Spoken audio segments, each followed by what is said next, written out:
Salutare tuturor! Astăzi avem atât vești bune, cât și vești mai puțin bune și aș începe cu veștile bune, faptul că Ucraina a reușit să lovească din nou cu drone rafinăriile de gaze de la Orenburg și de petrol de la Novokuibushevsk, rafinăriile rusești. Și vești mai puțin bune, faptul că rușii au ajuns deja în suburbiile Pokrovskului, au intrat deja în sudul Pokrovskului. Vă voi arăta astăzi hărțile celor de la Deep State care confirmă acest lucru. Dar înainte de aceste analize, vreau să îmi expun și eu părerea cu privire la faptul că, așa cum am înțeles, Ungariei s-a făcut o favoare foarte mare din partea Curții Penale Internaționale, faptul că a cerut sau s-a autosuspendat din cadrul Curții Penale Internaționale de la Haga și că nu mai este obligată să-l mai aresteze pe criminalul de război declarat de către Curtea Penală Internațională.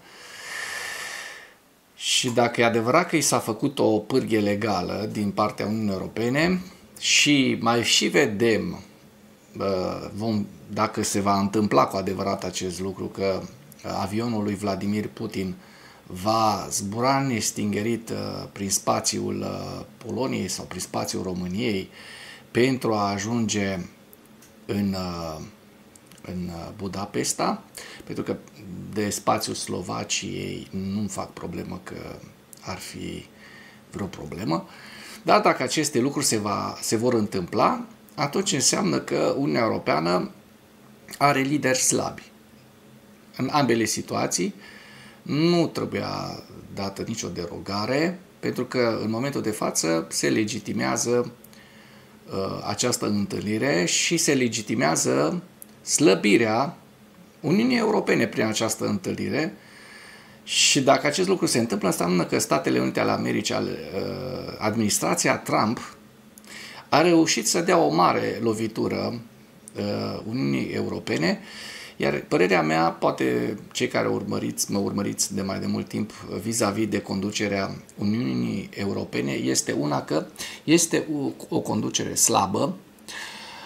Ursula von der Leyen, după scandalul imens din pandemie cu miliardele de euro din vaccinurile anti-Covid, nu mai avea ce să mai candideze la un al doilea mandat ca președinte, așa că, bineînțeles că Statele Uniunii nu trebuia să o mai accepte să o mai voteze, pentru că este un lider demonstrat slab și cu probleme.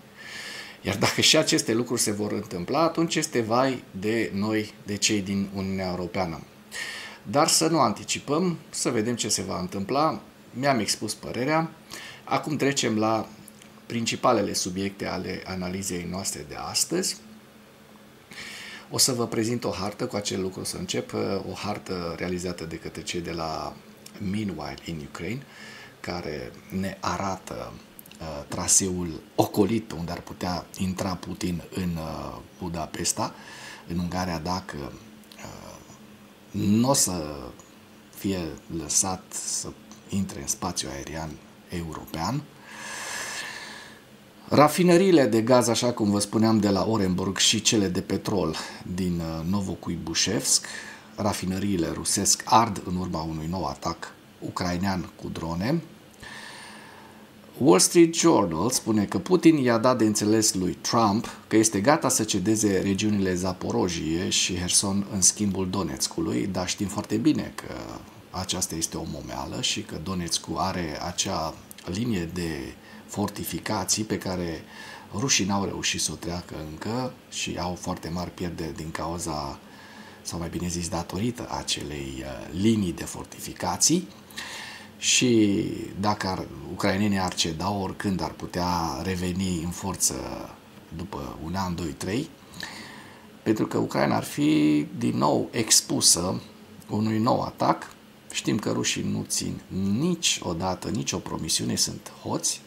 Hoți, mă refer nu la poporul rus în general, că na, acolo treburile sunt împărțite, dar mă refer la conducerea Kremlinului. Proteste de amploare împotriva lui Trump au avut loc în Statele Unite ale Americii. Veți vedea, peste 7 milioane de oameni au ieșit în stradă. Dronele ucrainene au distrus peste jumătate din cele 43 de tancuri petroliere din depozitul din Feodosia. Drone pentru rachete Tomahawk.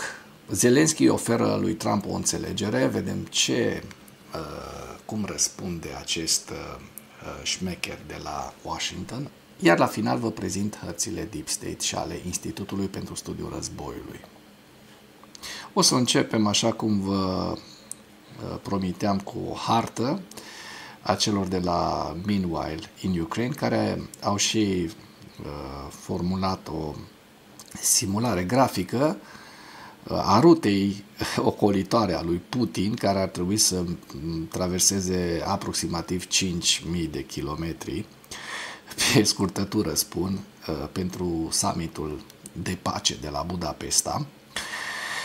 Dacă nu, bineînțeles, va intra prin Belarus și prin Polonia pentru a mi se permite să ajungă în Ungaria sau, de ce nu, ar fi în stare și românii să îi lase avionul să zboare dacă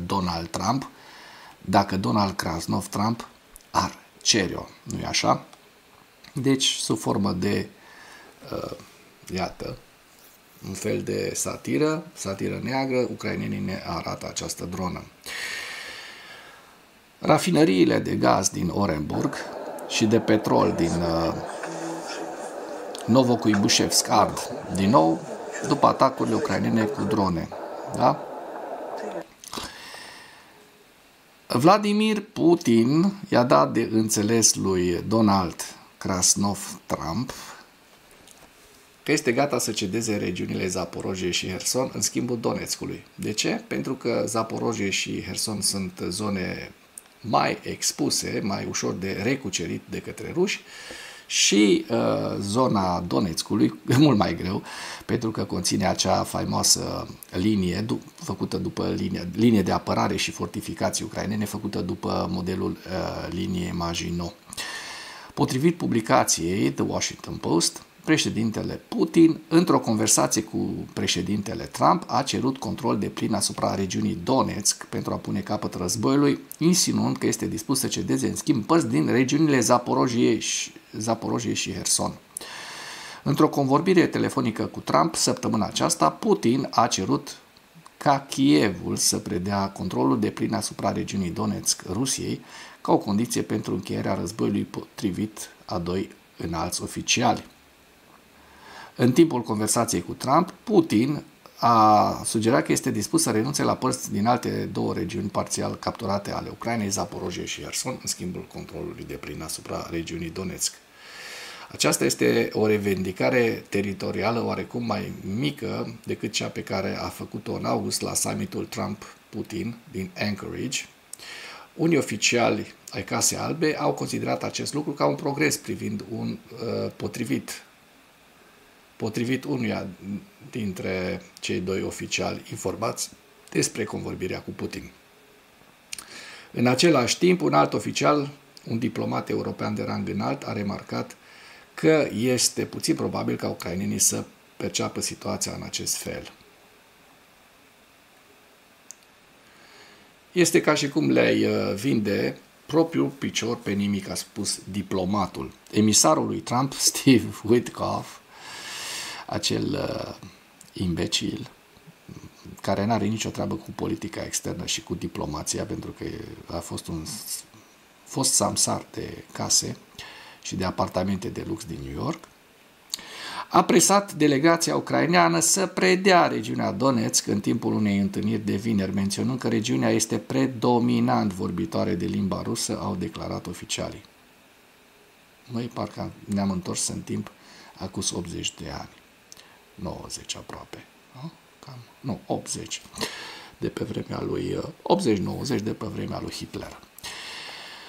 Proteste de amploare împotriva lui Donald Krasnov Trump au avut loc în Statele Unite ale Americii. Protestând față de cursul țării sub conducerea președintelui american Donald Trump, aproximativ 7 milioane de oameni au ieșit în stradă sub sloganul "Fără regi, no kings", pe care Partidul Republican al președintelui Trump l-a numit cu dispreț mitinguri de ură pentru America. Serios. Și vedem aceste imagini. Vreau să vă arăt un lucru care nu prea place mie. Când văd steagurile astea aici a Palestinei, nu prea mă bucur.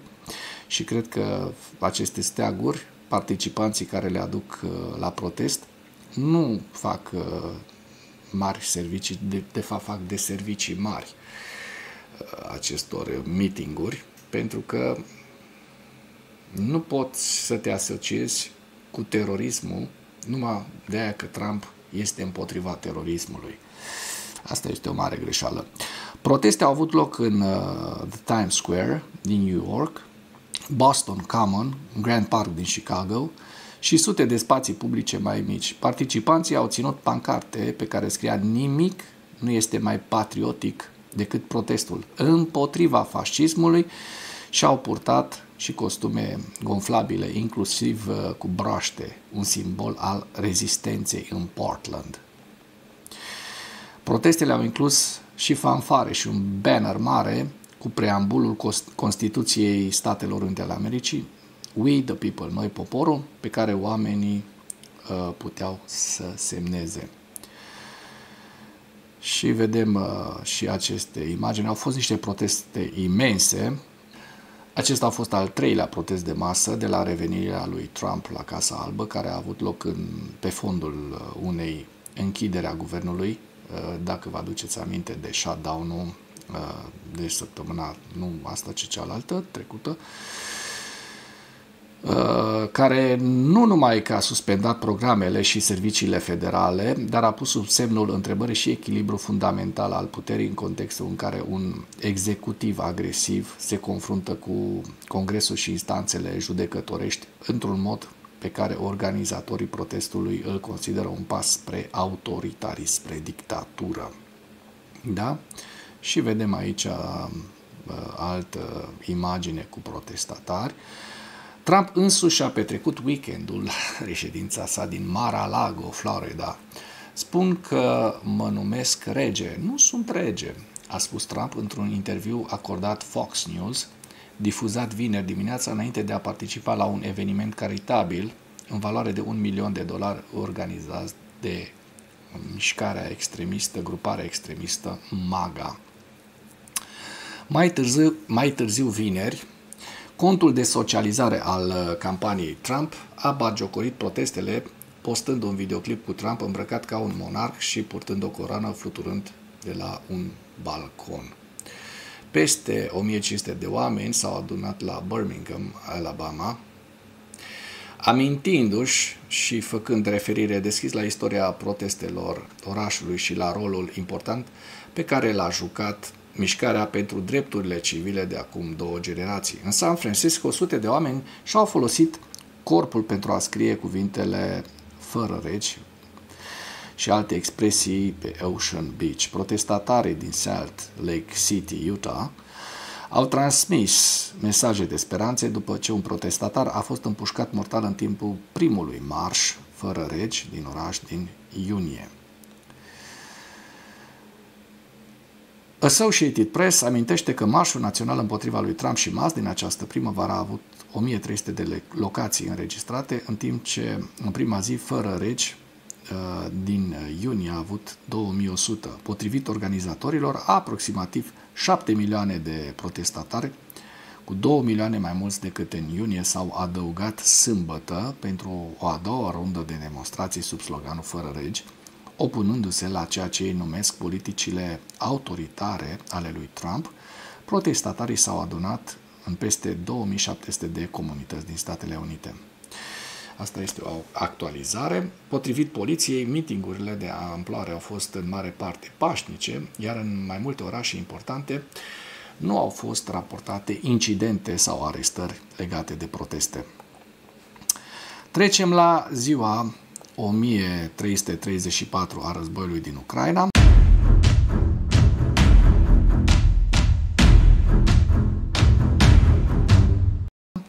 Și observăm că în ultimele 24 de ore rușii au pierdut 1000 de militari, un tank, 3 vehicule blindate de luptă, 45 de piese de artilerie, 2 lansatoare de rachete, ucrainenii reușind să doboare 444 de drone rusești.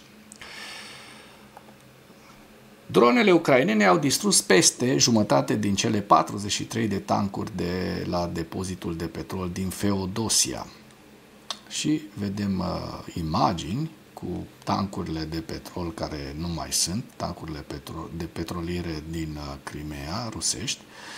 O analiză a imaginilor din satelit ale depozitului de petrol Sea Oil Terminal din Feodosia a confirmat daune semnificative aduse tancurilor petroliere după o serie de atacuri cu drone ucrainene.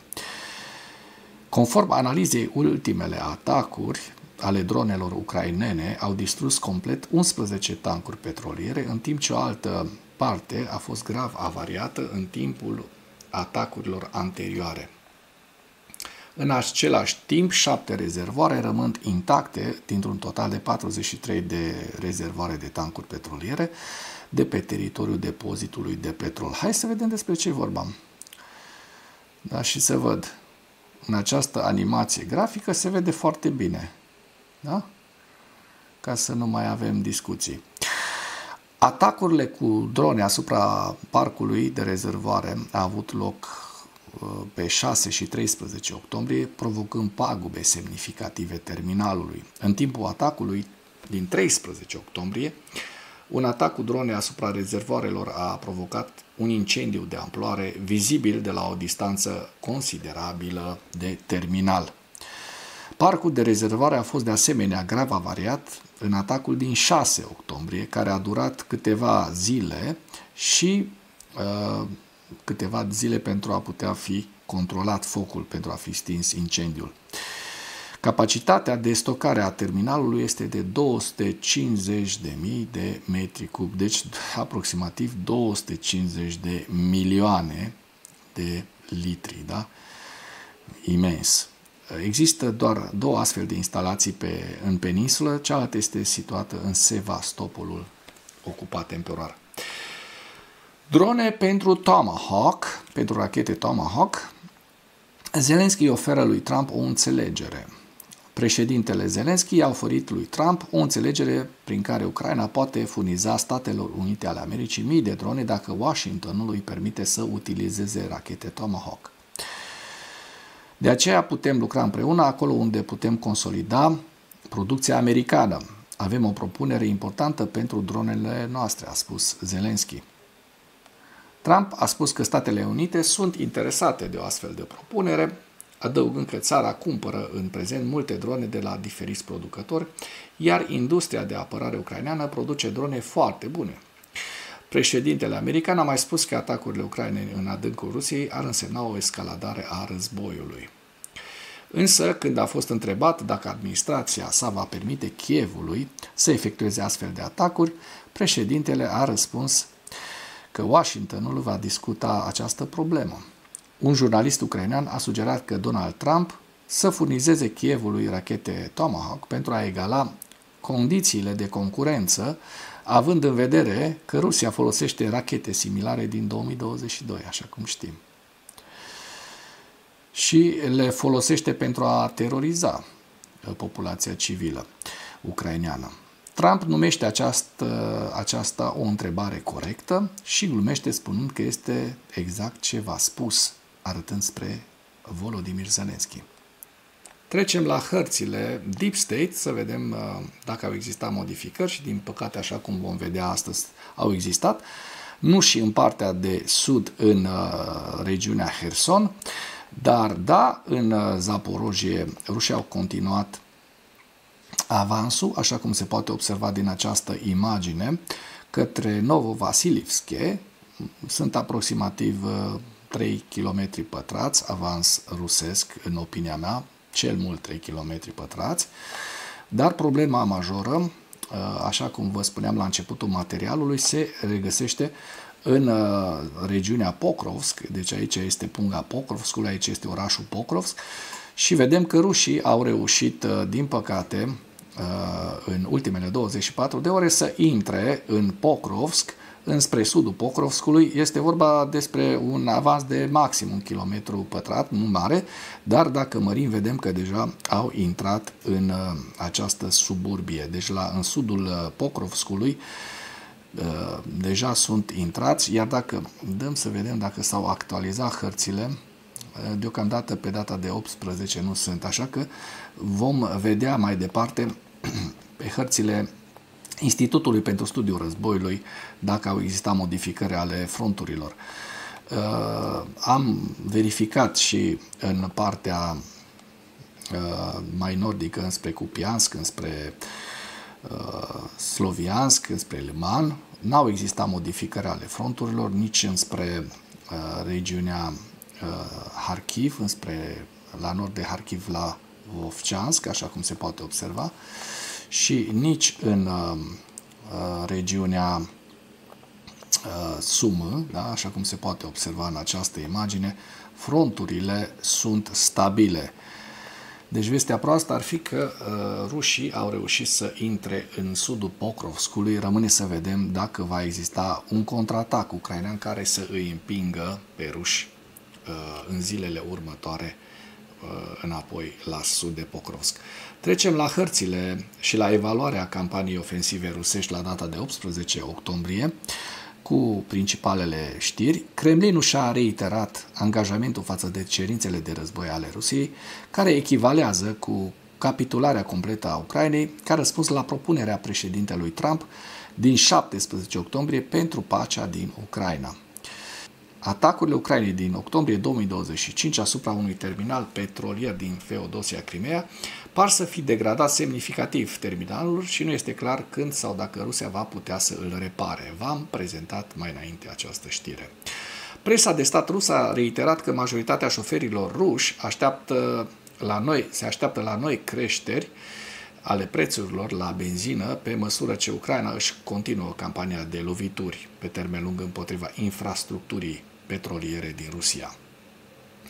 Ucraina și Rusia au convenit asupra unui armistițiu local în vestul regiunii Zaporojie pentru a repara linia electrică rămasă către centrala nucleară Zaporojie pe fondul pregătirilor rusești de transfer al centralei către rețeaua electrică rusească. În concluzii cheie, mai avem faptul că forțele ruse au avansat în apropierea Veliki Burluk, Kupiansk, Pokrovsk și Veliko-Mihailivka și în estul regiunii Zaporojie.